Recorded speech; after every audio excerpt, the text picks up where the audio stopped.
And we should be live. So this is Dean with the Two Party Podcast. I'm here with Dustin Miller. He is the Polyinnovator. Hello. And it's good to have you on here. So what I'd like to do is kind of have you tell us a little bit about yourself. Tell us where you're from, what you're into, and interesting enough, tell us about the Polyinnovator, how that came about. All right?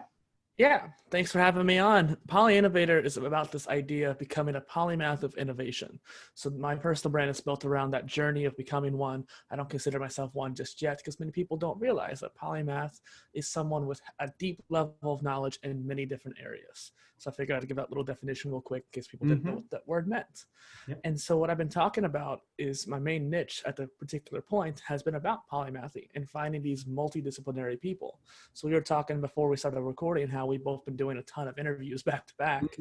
And never ends. Yeah, never ends. And I have one tomorrow, I had one yesterday. It's going to be great. Yeah. But a lot of people I'm interviewing are people who are multidisciplinary. So people who have various different skills. So the one yesterday was a neuroscientist, musician, piano technician, and much more. And the fact that there's a divergent skill set, I want to exemplify all those traits. Right. Not just focus on one thing. Okay. And where are you from? Missouri. So okay. Not too far away from you, I don't think. I was going to say I'm in Tulsa, Oklahoma, not too far at all. So you bring up like people with different talents and stuff. I mean, I guess I'm in that category. I have done everything from fire ranger, fire and safety. I am now a general contractor in construction. I have a computer degree in engineering. Man, I could just go on and on. My resume is crazy. Now I podcast, now I host, I produce. I do business promotion and event coordinating. So I guess I kind of fall in that loop. Yeah. It's interesting too, because a lot of the guests I've had have been podcast hosts. And it's one of those things too, where a lot of shows focus on one thing. I've had issues where I've been a guest on a show and they wanted to focus on just one area of my life. But the problem is I like to share all of the details about my life. And so I wanted to give people an opportunity to do so the same. What are some career paths you've been on? What are some things you've experienced? Yeah, good question. So Dean here, I've been doing swim instructing for nearly a decade. I've been teaching water aerobics and water boot camp, and around that same time span, I was a lifeguard and pool manager, barista, escape room coordinator, as well as now in recent years, personal trainer. And then on top of that, just various other jobs as well. And now I'm obviously content creator, but I've been doing that since 2011 or so. That's pretty cool. I used to lifeguard and I used to swim. I was on the swim team out in Oregon and Eugene and Springfield when I grew up out there. That was one of my passions. I always, even today, I love swimming. We go down and visit the beach. I jump right in the ocean. Don't even care. Sharks eat me. I don't care. I just go and I just swim until I can't swim no more. So you've had a lot of background in, you said you teach, education, business. What are some goals business wise, or basically in general, as a Polyinnovator, where are you able to take all of these things that you've picked up in your careers? What is the vision? Where are you trying to go with it all? And another good question there. So I try to focus it on focus. What can I focus on right now in the micro, but also think about it in the macro? So one of my micro episodes is actually about macro and micro focus, where I try to talk about that and exemplify the fact that you have to know where you're going in the big picture, but you also have to do the daily goals, daily tasks to get you there. And so in the big picture, I envision these phases for Polyinnovator. This first one's been around education, particularly self-education through what I call a modular degree, this do-it-yourself learning experience. Okay. And that's starting to evolve into me trying to build a platform for education. Not unlike edX, but a bit different in the way we gamify it and make sure it's more engaging for students. And then the next phases will come down to like exercise. Since that's my background, I definitely want to create content in it for sure and go about that. I honestly probably should have. And you want healthy clients too. Yeah, exactly. Well, and I probably should have done more on the next phase early since the quarantine. I took advantage of the quarantine by doing interviews like you. Yeah. But that was kind of the only opportunity I really took into for that. Right. And then after that phase is like gaming, which is another interest in my life that I thought I'd do some streaming and stuff like that, and even creating music, which I see the guitar in the background. I think you can appreciate that as well. Yep. I create, my family has a musical background. My grandfather was in music. He was a musician his whole life till he passed away. I mean, he was playing almost up until he got real sick at the end there, but music's been in our family forever. I have dabbled and tried to play every instrument known to man, and I am not a professional at any of them at all. But I love making music. I love playing with different software and just creating electronic music as well as playing instruments. It's just something I've always done, singing the whole nine. Just kind of runs in our family. You mentioned about how you could have changed a few things during the pandemic, and I was just speaking with a guest previous to you this morning about that, and how a lot of people have kind of fallen into depression, fallen into certain aspects where that this pandemic's kind of affected them in that way. And I've taken it while it's affected my life. I've kind of taken this opportunity to change and make things better. I've had obviously more of an opportunity to build and the platform of the show. I've had more opportunity to actually go meet people personally and get new guests and new guest interviews, meet different business owners. What have you what besides, trying to work on different things, what during the pandemic have you found you've been able to nurture and build on? So like I said, the interviews for one, I actually had always wanted to do interviews, but never really figured out how I was going to do it. And it wasn't on my to-do list quite really, because I had my solo cast and that's what I was focusing on. Yep. These interviews are my secondary series. My main one is the OmniContent series. So I've been working on that and trying to get that out. But the interviews have been more consistent because I had the accountability for the people.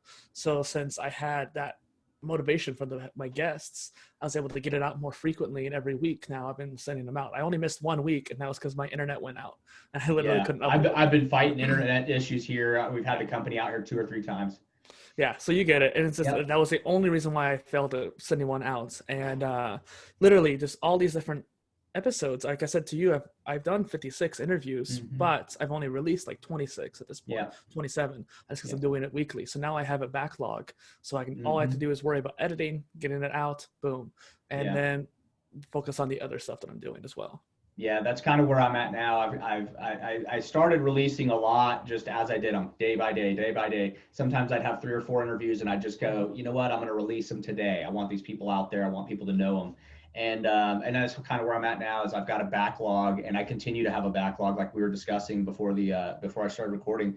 It's just I'm booked up through November, but I consistently, as we're sitting here, I have another screen just running all my editing and going through sound, and it's great. It's a great opportunity. The most important thing, like we were discussing too, is I like to have I found the dynamic for me now on the show is to get people on like you, get in here, get the guest in here. Let's talk about who you are, let the audience know, and then focus on having you back at another time and really getting deeper into your logic, the things you're wanting to share with our audience or your audience. And that's kind of where we've been going with things lately. What is something that you think is really important you'd like to share, not just with my audience, but something you typically share with your audience?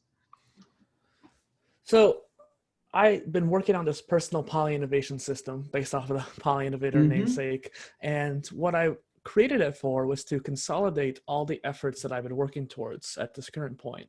So I look at self-education, self-development, self-improvement differently. And I think a lot of people see them as synonyms and think they all mean the same thing. But when you separate them and isolate them into these concise manners, the self-education becomes that modular degree and a executable curated list or self-curated list usually of courses and books and audiobooks and just educational materials that you can pursue. That's the foundation, that's your learning.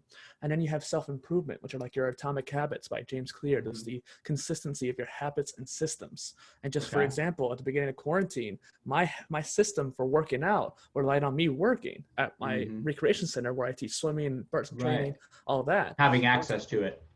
And part of it was just like, since I was there, I could just go work out. And so it was the convenience aspect that caused me to build that habit in that efficient way. But when I lost work at the beginning of quarantine, I lost my workout habit for a couple of weeks. And even then barely kind of got it back on the roll, which you think a personal trainer would be very good about going back. So I empathize for those who aren't as quick. And sometimes taking that break is actually good for us. Yeah, sometimes, And but the problem was I wanted to get back into it. Couldn't get that habit going. And so I know that if I had that situation, I know other people did too. I did. Yeah. I just had surgery and I just went through it, and I'm up at 5 a.m. and I work out for 2 hours till 7, and then I go from 7 o'clock to work till whenever I get home. And it affected me drastically having the surgery. I've been off work for 3 months and not able to use my arm and obviously not work out. If you can get it wet at some point when it's finally healed enough that you can get it wet, the water has compression, obviously part of it too. So Mm-hmm. when you're in the water, it compresses it so you can exercise more effectively in the That's water. awesome. So That's you might try awesome. that. That's something I will try. Yeah, and then the self-development aspect, which I do about this thing called the 4 pillars philosophy that I created, where it's the mind, body, spirit, and emotions. When you focus on all those different areas, it can get overwhelming. But most people build them up one by one: exercise for the body, meditation for the mind and spirit, and then emotional awareness, that kind of thing. And so Okay. kind of understanding those 3 areas, that's the personal poly innovation system. That's what I try to leave with people. Okay. Very cool. And what do those foundations kind of entail? Just a brief summary maybe of each one. The system or the 4 pillars? The 4 pillars. Okay, so I often talk about how they're interconnected and how when you build up one pillar, it does end up helping the rest of them. When you build up your body, your mind's going to be a little bit more efficient. Correct. You're going to have more energy efficiency that way. If you build up your mind, you're going to have a stronger connection to your muscles, which are going to make it better for your workouts.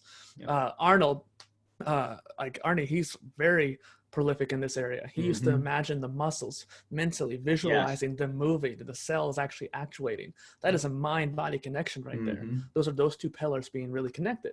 And so a lot of people can visualize those 2, but they forget about their emotions. They don't really realize the importance of spirituality. And it could be religion, but it could also just be for atheists too. Spirituality is important. It's the bridge, I think, of the conscious mind and subconscious mind. So That building makes that up. sense.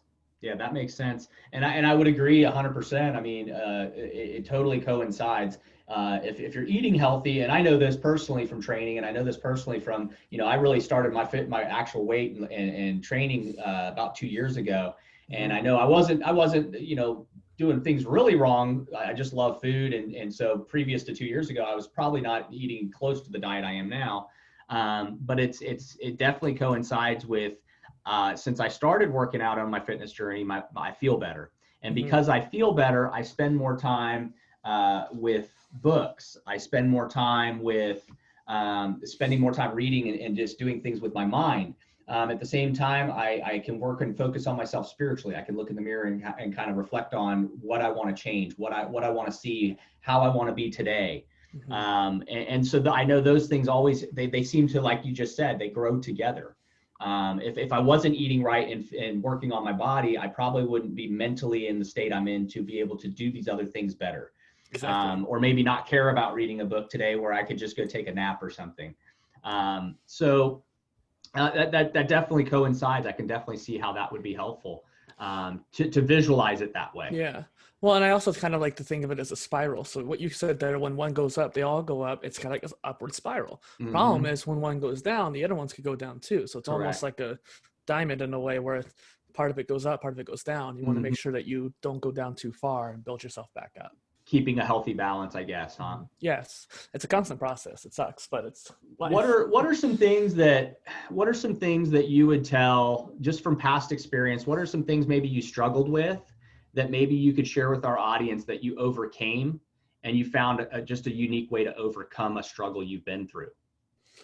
Well, I was what's known as a hard gainer. So growing up, I don't know if it's because I was teaching in the pool, so I was burning calories left and right, but I also was just always very scrawny. And so gaining weight was actually very hard because I had a high metabolism. I was exercising profusely. And then on top of that, I didn't quite eat enough. And so I had to force feed myself a lot of the time in order to gain more weight. And sure, that sounds kind of bad, but I got to the goals that I wanted to go to.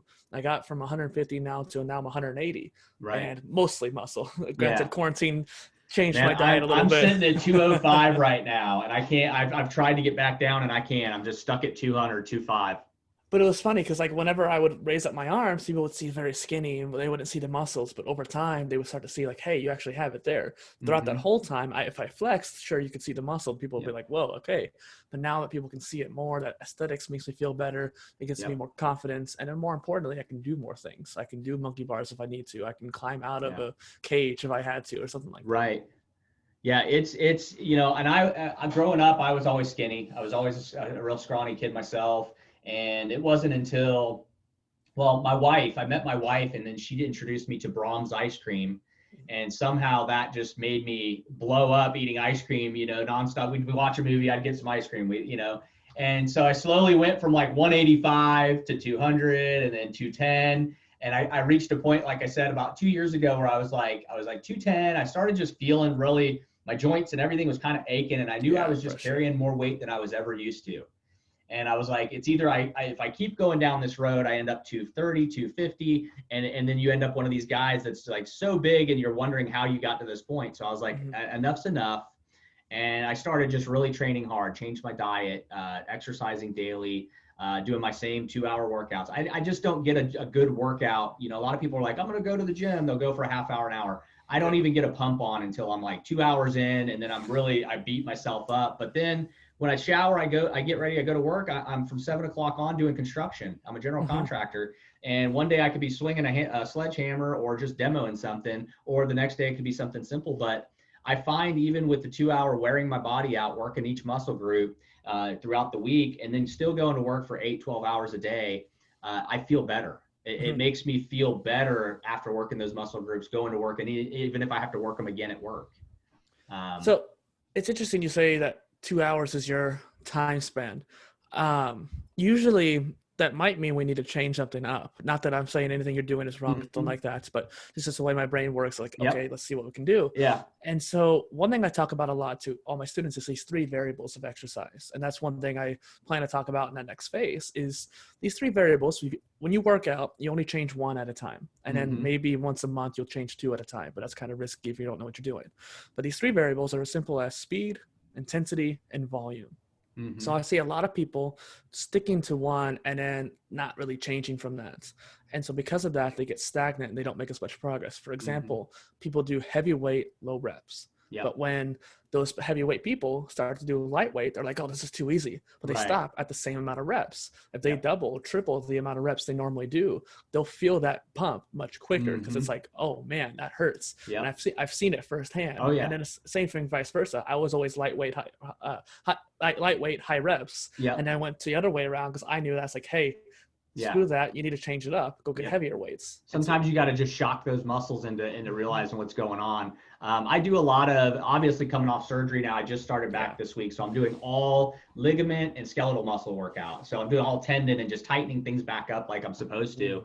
But I do a lot of very lightweight. I work out with a lot of guys at the gym, and I'm talking 250-pound beasts, just the guys with arms as big as my whole chest. And you know, these guys, they're just in there for the big weights. They don't lift anything other than big weights. You couldn't get them into an aerobic or cardio exercise if you wanted to. And you know, got veins popping out as big as my arms, you know. And it's for me, I go in and I train very middle to lightweight, and I do high reps. Some of these guys are like, man, you're still doing reps. I'll do 20 reps on something sometimes, depending on the weight I'm using. Sometimes I'll drop down to 15 if it's just like my elbows and stuff, joints that I know I've affected. Heavy weights, when I go heavy, it's very rare. And I try to focus on the same thing. I go heavy, but when I say heavy, I go heavy enough where it's controllable and manageable, that I'm still doing more reps, just not 20 reps. You know, normal person would say I'm doing three sets of 8 or 3 sets of 10, and I'll do 12 to 15 on what I consider a heavy set. Right. I don't really do like a max out set like a lot of guys do. Yeah. I don't like max outs too much, but I will say that like 20 reps is mild for me. So to put it in perspective, I would bench 100 pounds 100 times. Right. And so that's about 60% intensity for me weight wise, and probably around 70% intensity rep wise, maybe 80 if I'm going to be. You get a lot of good blood flow and a lot of good circulation. You feel it really good when you do a lot of reps. And I've even pushed, like, I think there's a couple exercise days where I've done even 30 and 40 in a set, in a reps in a set, and you just feel different. You feel better when you get done doing it. You feel the muscle is worked more. Definitely. And I don't necessarily push like 100 or 50 to 100 in one set. Right. I do it in multiple sets because I'm not going to sit there and let that lactic acid get to me. But but it's cool because it's one of those things where you go higher reps, it makes it more, ironically, those big, strong guys should be doing more higher reps because they need those deep muscles more than they need the big muscles at that particular point. The old strongmen from like the 1920s in the circus, they did more calisthenics half the time than they did heavy weights. Yeah. They had to, for balance and coordination and strength. If they would lift one of those big heavy bars above their head, Yeah. they needed stabilization muscles for that, not right. power muscles. Which is what I'm focusing on this whole week. That's exactly. what I've been doing. Yeah. Exactly. But you need to for the arm, especially. Yeah. And that's what I was thinking. Like even the big, strong guys, the guys you see who are kind of like Arnie, they need to have those basic calisthenics and lightweight reps to counteract too much power exercises. Yeah, my father was a Navy SEAL. He went through Vietnam, and he was to the day he died. He ended up getting murdered, but to the day he died, his legs were as big as my waist. I mean, and he swam. Even when he got older, he swam. This guy, we'd go down to Deerfield Beach or down in Miami or outside of Tampa. We'd go to Clearwater, and my dad would swim miles. And I mean miles. He'd disappear. You go to the beach, set your towel down. Dad would get the water. He's gone.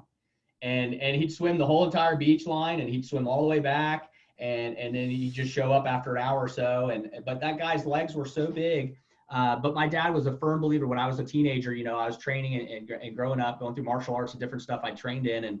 And my dad would laugh, and he was just like, really? Like you're lifting weights? Like why? He was a firm believer in push-ups, sit-ups, calisthenic exercises, cardio. He that was how he was trained. It's what made him who he was.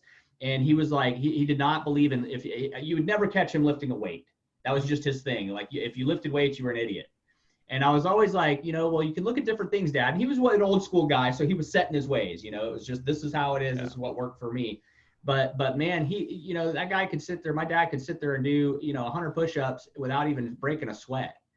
And his legs, he could squat. This is a true story. He had an old Cadillac, like a 1979 big boat Cadillac. And we got a flat tire one time driving from Tampa to Miami. And there was no jack in the car. Me and my brother are like, what the heck are we doing? Let's call AAA or something. And he's like, nah, I got it, and he pulls the skirt. It's Cadillacs with the rear tire skirt. We pull the skirt off. We loosen the lug nuts. And my dad literally grabs the back fender and gets a good grip on it. And he physically just squats up the car and yells, cusses at my brother, get that tire off of there. Get that thing changed now. And he holds the car while we literally undo the lug nuts, get the tire, change the new one on, put the lug nuts on, tighten them up, and then he drops the car back down. Probably in a matter of a minute, 2 minutes or so. But it was still like, this guy just lifted a freaking Cadillac. He just squatted a Cadillac.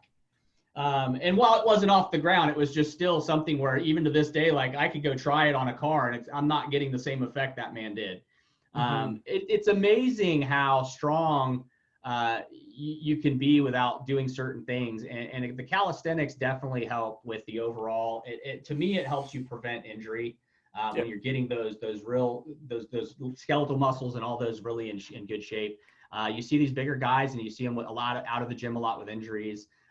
My son does jujitsu. We go to his classes a lot, and you'll see some of the bigger guys in there. They're just getting whooped up on because some of these more limber, smaller guys that train more calisthenics or just train strictly jujitsu, these guys with big muscles just can't. They're just not flexible. They're just not fast enough, and they tap a lot quicker because the muscles, the skeletal muscles, are not as conditioned. As not as conditioned. And so it's very interesting to see the different levels, where people go. Well, and it's interesting too that you can build big muscles with calisthenics if you do it a certain ways too. Yeah, and I've seen tons of guys that straight out of the military, and that's all they do. They do the military workouts that they've done the whole time they were in the military and service, and they get out and they keep doing it, and they're just in the best shape. You look at them and you're like, man, I wonder what that guy benches, and the guy's like, I don't even lift weights. Like I do my pull-ups, I do my push-ups, I run, I do jumping jacks and stuff, and it's amazing. Fitness has become a real journey. And I boxed for many years. I boxed for about 8 years solid. I was always a fighter growing up. I was that kid. If you told me I couldn't do it, I'd do it. So I always put myself through. I raced, I have crashed cars, motorcycles. But I never really took fitness serious until like 2 years ago, where I was like, okay, now I'm getting older. I need to look at what I'm eating, what I'm taking in. I also need to look at what I can do to change. The aging doesn't stop. So it's like, at this point, I'm 44 years old. What do I want to do?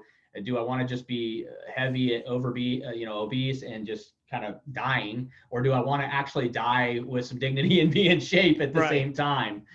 So I kind of jumped on that journey about 2 years ago and took it a lot more serious. That's good. I trained a lot of clients who were in their 60s, 70s, and 80s, and they didn't take it as seriously. And one thing I've learned from watching all these people over the years at my work is that my opinion is you should change your workout dramatically every 10 years. And that's kind of Right. taking it conservatively, maybe even 5 years, where Yeah. if you're doing a ton of weights for 5 years, great. Then do jujitsu after that, do Yeah. swimming, Change it do up. water aerobics, do Zumba. Doesn't matter. Mm-hmm. Yoga be Yep. really good. I think, I don't know if my next phase of exercise is going to be this or not, maybe down the line, but I do think I need to do yoga, like Right. seriously do yoga, because I need to get more flexible. I need more flexibility and relaxation in my muscles. Yeah. I don't relax. I took a Tai Chi class, and uh, it was an amazing teacher, but I felt my whole body just sink in and Yeah. relax. And it's because I'm always constantly tense. And it's like, Yeah. okay, that's an issue that I need to change. Yeah, I'm always go, go, go, just nonstop. And my wife even tells me I got to shut down, slow down. And I just don't. I'm just 100% go. It went from the time I get up, I'm not one of these people that will take a nap. I wake up and I work till I'm tired and go to bed. It's just how it is. But it's interesting you mentioned that. One of my exes was a yoga instructor, and she really good, taught her own, did personal lessons as well. She was certified really young, and she was really good at it. And she always invited me to go to her classes. And of course, me growing up, I mean, I was your typical stereotypical male, guy and tough and just have that whole ego. And I'm glad I've changed a lot these days. But back then I was just that rough, tough, rugged guy. I boxed. I didn't, yoga. What's that? And she's like, come to one of my classes, and if you can make it through, she teased me about it. If you can make it through one of my yoga classes for an hour, we will, we'll see if you're tough. And I went in there, and I mean, I was in pretty good shape when we were dating, but it was like, I went to that first class and I was like, holy crap. I was like halfway through the class. There's women on either side of me just doing all these weird poses and holding them. And I'm sitting here falling over and she's trying to hold back laughing. And Yeah. it was, at the same time as it was embarrassing, it was like, it really showed me like, you're working things you've never worked. And that's why you're suffering right now. Yeah. And while I got through it, I did go to several other ones that she taught after that while we dated. And I got better at it, and I got more flexible about, and started stretching and stuff like that. And I started doing it on my own, even after we split up, because I realized how healthy it was. And even like this surgery I just had was for my ulnar nerve to be relocated and the carpal tunnel. And one of my surgeon at the same time was explaining to me different stretches for the ulnar nerve that even under my circumstances with the damage I have, he said people should just be doing it, period, to stretch that nerve, because you don't realize, even especially working out weights and stuff, when you tense these muscles up, how much these nerves tighten up over the years. And eventually, if you don't stretch them enough, that's how they're susceptible to injury. And what happened with me, I was losing feeling in this hand. So Oh yeah, it's crazy. he had to relocate it, and luckily I've gained some feeling back in my hands again. But after 27 years now of construction, I mean, it took a toll on just my body, plus boxing. Both my hands have it. The next year I'll probably have to do this arm. It's just, that's the damage you do tearing your body up, but it's interesting because yoga was one of those things I always thought like, oh man, what you're doing poses, you're meditating, you're whatever you're doing. And man, I went to that class and it whooped me. It totally whooped me. Well, they call that in yoga the beginner's mind, where you realize how little you know, and so it makes you more engaged and inclined to do it. And plenty of yoga instructors actually have to reevaluate themselves because they get too confident, and they're like, I know this really well, but then they realize there's more that they can learn. There's always more you can learn. And same thing goes for my water-based class. People think, oh, what are you doing? Just walking around, wadding your hands. It's like, no, water is a strong resistance. Even without weights that we have, or noodles or other tools that we have, because I get creative with some of the tools. Right. We'll have these little flotation balls, which can be hell, even like little water squirters. Yeah. That you would like play with. You put it underwater and you start opening and closing with your hands and wrists straight, opening, closing, tensing up the forearms. It's really tough for any strength level. And so people coming in who are super cocky and they just get utterly destroyed. Yeah, it's interesting. And then like you said about Tai Chi and stuff like that, obviously, like I mentioned before, I mean, I've done a lot of martial arts. I've never really mastered any of them. I don't think you really ever do. But I've definitely trained a lot in different martial arts. And Tai Chi is one I took for a while. I took that at the same time I took karate. And I was so frustrated with my karate instructor at that time, is why I took the Tai Chi. It was his suggestion, because I started doing the karate expecting to, what I was learning in other stuff was the like Taekwondo, I was learning kicking, and I was learning different stuff. Ninjutsu, I was learning a lot of weaponry.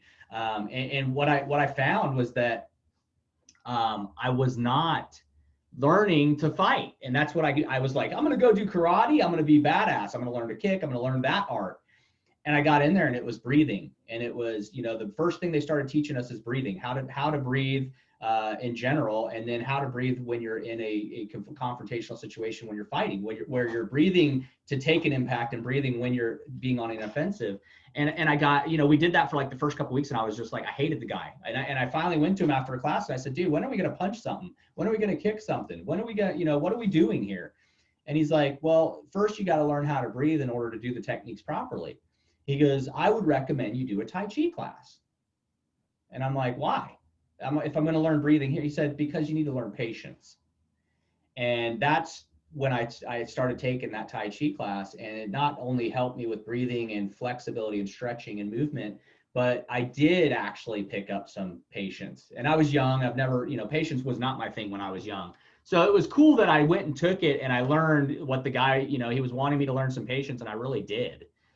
So I was able to come back. And by that time, by the time I did come back, I was able to actually, enjoy the class. And then we got to a point where we were learning, basic techniques and stuff. So, you really got to be open-minded with everything. Really do. Yeah. Well, and breathing is important for most things too. Even for my water-based class, or I call it aqua strength, I focus more on strength training. I do a lot of breathing, and we do balance, for example. And if you don't control your breathing, it's going to make you fall over. Yep. And there's plenty of times where I'm falling over because I'm either low on calories or low on sugar, and I'm just getting kind of like lightheaded, and I have to breathe to keep myself up. Yeah. Sorry if the alarm's going off there. Oh, you're fine. You're fine. Okay. So essentially speaking too, I also work on marketing as well, omnichannel marketing. That's where my main series is. Okay. I was thinking about that because I was looking up your podcast, and I was like, okay, cool. Let's check out his stuff. And it was kind of hard to find some things. I was like, okay, where's his website? Which one is it? Like the coordination of your brand. I was like, what? How do I understand it? And so it's just one of those things that always interests me that way. Yeah. And that's the thing with Two Party Podcast is, I started off it started as a hobby, and I really was more like, I'm not trying to market this as anything more than just my hobby, just reaching out to a few people. I've got, several hundred friends down in Florida that I grew up with, several hundred friends out in Oregon and Washington, California, and I've got some friends overseas. And I was like, that's really my focus here, is just I want to be personal with them. Whereas it's easier for me to do a podcast type show to talk to them versus me having to call each one of them all the time. And that way I'm able to present myself in the conversation with them overall and talk about topics we enjoy. And so it all started off that way. And then people were like, the more I started reading into podcasts, and, people pick a focus, they pick a topic. Okay, this is what my show's about. And I said, I don't want that, because that's not who I am. I'm not a solid topic focused type person. I'll discuss anything with anybody from any culture, from any background. If I haven't lived it or experienced it, it's just one of those things that, I have some knowledge of it. So when I started doing it, I was like, I started doing news breakdowns. I started doing a little bit of politics, which I get involved with. Being older, I work the election board. So up here, I'm an inspector. So I kind of that's part of my life anyhow. So I was like, I'll get into some of that stuff too. But more and more, what's important to me these days is self-help and stuff like that, and helping other people. And mainly, for years, I've done business promotion and marketing locally. And so that's one of the things, event coordinating and stuff like that. But as far as marketing the podcast, I haven't really, even up until about probably 2-3 weeks ago, I haven't really put a push on it. I literally posted on my personal page. I did a screenshot and posted on my personal page about one of the videos I did reached 36,000 people. And I thought that was like, dude, whoa. Like, I'm looking at all my other ones, and I'm like, we got 18 here, 19, 20, 30. Right. This one had 36,000 views. And I'm like, and that's just like on our Facebook page. And I'm going, how in the heck did I do 36,000 views? And that's when I was like, I better start marketing this. I better start putting it out there. If I'm engaging an audience that's that big, that wants to see me or hear me talk or blab on, maybe that's what I need to do. And so I started about 2 weeks ago, really kind of marketing. And it's not my, while I do event coordination and stuff like that, marketing is not my forte. I've never really been big on the internet marketing and the tech stuff. I have a computer engineer's degree, but it's mainly focuses on. That's different though. Yeah. Correct. Totally different. I can build you a computer top to bottom. I can strip it, break it down. I can fix anything you want to hand me electronically, but that doesn't help me market something online. And with all my businesses I've built from the ground up, I've kind of had help with that. I usually hire somebody out to do that. Well, I built my computer that I'm using right now too. There you It's go. interesting that you mentioned how you didn't want to niche down. Everyone always says you got to niche down, pick one thing, pick one thing. And I disagree with that too, because part of that comes down to the polymath. Like my niche technically is polymathy.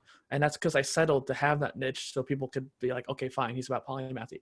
Problem is polymathy means multidisciplinary. Right. And so my sub niches can be as varied as I want it to be. And I think that's kind of my caveat, my excuse that I can use for it. And so that for you too, you want to have that kind of divergent topic list, and that's good.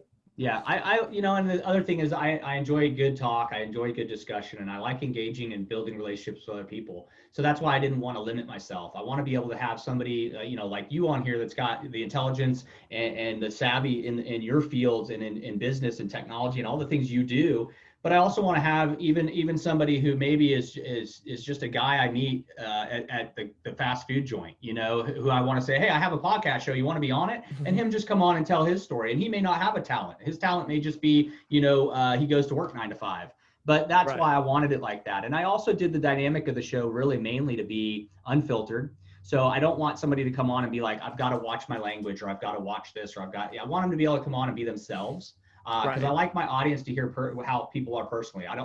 It'd be great to have more celebrities on, but I don't want a celebrity on with his publicist to tell him this is what it is and hand me 5 questions and say this is what we're going to do. Right. I don't like that either. Yeah. So I like the dynamic of just being unfiltered. I mostly, if you look at a lot of my stuff, I do very minimal editing. So in other words, I don't mind my audience knowing my bloopers. I don't mind them hearing, 1, 2, 3 take. I don't, all this stuff where people edit out, throw in an intro, throw out the outro. Those are things I'm not, I could spend more time having the relationship and the conversation versus focusing on me spending another hour editing stuff like I do anyhow, on other things other projects I have. So that's where I wanted to go with the show, and then that gives you the guest, and it gives the audience the platform to not just hear good content, but actually get to know the guests. They can see who the guest is on a personal level versus just a staged or scripted. Are you uploading the video too, or just the audio? I just started doing video on. I've had the YouTube page. I don't really mess with it. I did some test videos. If you go and look at it, you'll see there's all kinds of I got my Baja Bug project on there and some of my business stuff for my time warp delivery business. Yeah, so I threw some content just playing with the just basically the metadata and just trying to figure out ways to market the video on there. And then just recently I started uploading video to it of all the interviews. And I'm not editing really anything. I'm literally taking a Zoom meeting and I'm putting it on there and then just describing it, giving their links, giving their descriptions, linking everybody to them on the YouTube. So, obviously in the infant mode of it, hopefully in the future I could get it built up a little better. But really, but in the beginning, the YouTube wasn't the target. In the beginning, it's always been the audio. Because at the end of the day, there's not a lot, the people that have time to sit and watch the video are not the people that probably I want to get numbers up in audience. If I want to get a bunch of people listening, they're going to hear it on audio more than they're going to come sit at a computer all day. But the problem is discovery. So people who want to hear it through audio will probably find you more through video. So like Lewis Howes is a famous podcaster. He grew his podcast listening because of his YouTube channel. Right. That was the biggest thing. So people, when he started doing that, people are like, why are you doing these videos? You should focus just purely on the audio and you're wasting your time, wasting your focus. But it was because of his YouTube channel that he grew like 60% more of an audience. It was crazy. And I was just reading about that. It's funny. The book I was reading, and I was just reading about that, that the video is what's going to market the best. People nowadays want to see video before anything, and they're more likely to share video. And I was like, well, that's interesting because I haven't really focused on that. And so that's why the past couple of weeks I've kind of been starting to upload a little more. And learning the metadata. Back when I was younger and I was going through doing websites in say the early 2000s and 90, end of 99, that era, everything was search tags. Everything was keywords and stuff. And now, keywords don't really mean a whole lot. They do, but they don't. Yeah. And so with your SEO and stuff, so it's kind of a learning curve for me trying to figure out how to get everything marketed. Like YouTube's a whole different format, and then getting things on Google is a whole different format than when it used to be, when you could literally, I could type in a perfect keyword and my website would be #1 every time. And then the next week somebody would beat mine, and then I would change my keyword and I'd be right on top again. And that's how it used to be. Whereas now you really got to play the game textual. Right. Yeah. Yep. So before I guess we wrap up, because I think you said you had something after this too. Do you have any more questions for me? Really, I think let me get some information. Let the audience get some information on where they can find more information about you and about some of the things we just discussed. And let's go ahead and do that. Yeah. So for one, I do this Now Page concept, which is from Derek Sivers, an author, where he talks about what he's doing now this month. And I think it's a very fascinating thing. I just released a vlog and a new page update. You can find that update and everything else I do on my website, polyinnovator.space, as well as I'm on pretty much every social platform at Polyinnovator. So you can always reach out to me on those. And yeah, that's about it. Perfect. And like I said, I'd like to get you on later and we'll go deeper into some of the stuff that you do and some of the things you discuss on that website. For sure. So it's been good having you on here. Thanks for having me. Yeah. You have a great day. You too. All right.